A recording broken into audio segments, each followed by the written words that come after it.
हाय दर्शक बंधु शुभ संध्या मु स्वागत करम क्रिएशन चैनल को। तो आज हूँ 28 नवेम्बर 2024 गुरुवार। एवं आंचलिक पाणीपाग विज्ञान केन्द्र पक्षर एक बड़ खबर सामना को आसी। बर्तमान सूचना मिली 12 घंटे छोट बात्यार परिणत हम अपवात ओडिशा रे एही सब जिलार होई पारे वर्षा। सूचना अनुसार राज्य में जारी रही शीतर लहरी। तेबे पाणीपाग विभाग ताजा सूचना अनुसार आज राज्य में शीत कम राति तापमात्रा प्राय 4 डिग्री पर्यंत बढ़ीपे। यह प्रभाव कम शीत अनुभव हम उभय पाणीपाग विभाग और विशेषज्ञ एभली पूर्वानुमान करछन्ति।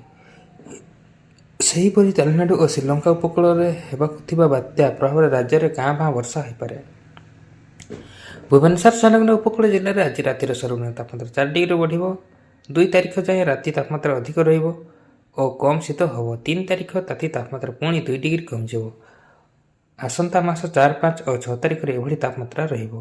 डिसेम्बर 1 तारिख जाए दिन में पाग कहला रहिबो। 30 तारिख रातिर अभ्यंतरीण जिले में राति तापमात्रा 3 डिग्री बढ़ 1 तारिख पुणी 2 डिग्री कमिबो। डिसेम्बर 5 तारिख जाए एभली तापमात्रा रहिबो। बंगोपसागर सृष्टि होइतबा अपात आसंता 12 घंटे छोट बात्यार परिणत होइपारे। समुद्र उपरे थिबा समय यार प्रभाव अधिक रहिबो।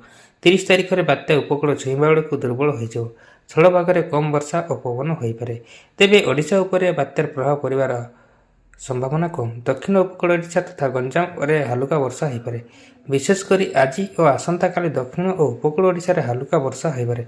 आज केन्द्रापड़ा, भद्रक, जगतसिंहपुर, पुरी, गंजाम और गजपति जिले में हालुका वर्षा हो पारे। सेहीपरि आसंता काली मयूरभंज, केन्दुझर, रायगड़ा, कोरापुट और मालकानगिरी स्वल्परू मध्यम धरणर वर्षा हो पारे। सेहीपरि 30 तारिख में उपकूल ओडिशा समेत रायगड़ा, कोरापुट, मालकानगिरी, मयूरभंज स्वल्परू मध्यम धरणर वर्षा होबार संभावना रही।